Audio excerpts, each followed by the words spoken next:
So, do you want me to start off from the beginning of my life or what? Hello, my name is Sam Simmons, or Samuel Jefferson Simmons, rather. Okay, so, it may seem, by looking at me, I may seem eccentric, but this is probably gonna like reflect that. I was born in Santa Fe, New Mexico, so that's originally where I'm from, and I lived there for about 5 years. So, we decided to move to Reading, Pennsylvania, which is kind of just like a hick farm town. It's kind of miserable there. There was nothing for children to do, but our house was nice at least.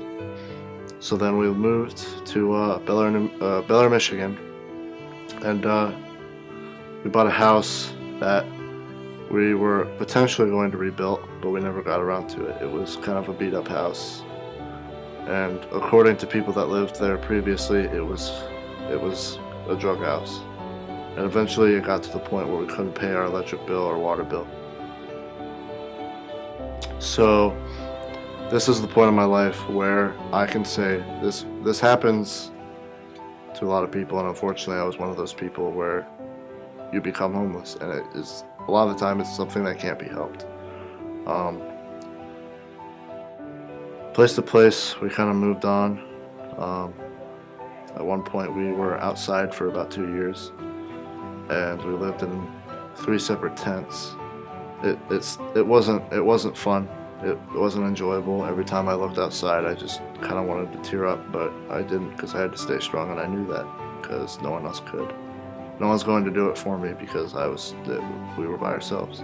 So we decided to break into an apartment, and it wasn't like a cheap run-of-the-mill apartment. It was a solid, nice apartment, and we only lived in that apartment for about like a month, and then we had to leave because we figured that if we stayed there any longer, then someone would catch us.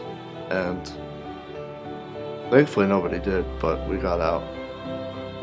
And then once we finally had our RV camper, we got out. Eventually we got our own apartment in Loesch, which is another part of Shannon Creek, but it's more of low budget income housing. So we had a 1-room apartment with me, my brother Danny, and my mom, 2 dogs, and 3 cats now. I had to sleep on a bed on the floor, which, thinking back on it, wasn't too bad, but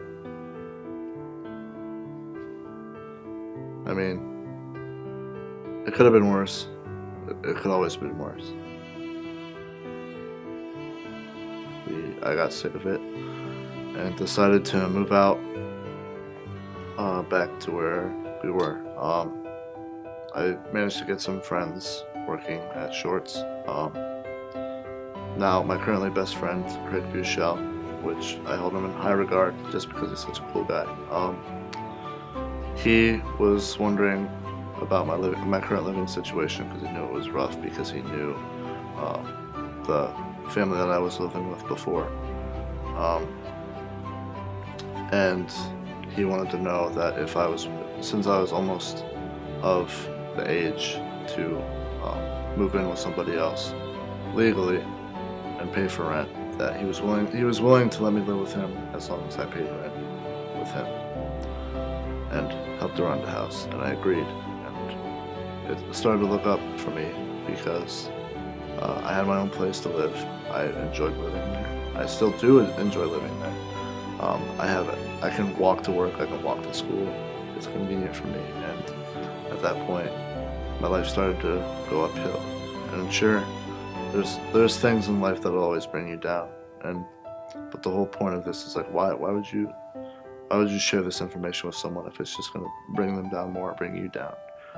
But you can't see it like that. You have to view it as if it's a learning experience, and that may sound cheesy, but like the way you have to look through it is you have to get through this, like no matter what.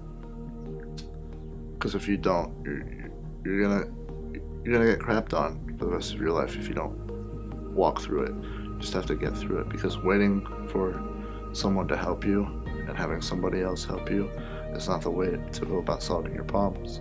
because believe me, Raven Weaver, my friend that I used to live with, currently now she's been kicked out of her house by her parents, and she's not doing anything with herself, and I'm the same age as her, and currently I'm 18, my birthday was about a month ago, and here I am making my own income. I'm stable by myself, I'm self-sufficient. I have friends that care about me. I still love my family. My brother is also one of my best friends. I keep in contact with him. But the whole point of this message is to be, if you are going through tough times, you can make it through. You just have to try, because not trying is not the way to go about things. It's not the way to go about work or living. It's not a good lifestyle to be lazy, because eventually someone's going to get sick and tired of caring for you and not getting anything in return, whether it be you being an adult living with your parent, having a friend and living with them. It doesn't matter, because you have to be there for yourself. If you're not going to do it for anybody else, you have to do it for yourself. And that's the whole point, and that's the reason why I kept going. I guess that's essentially my life story.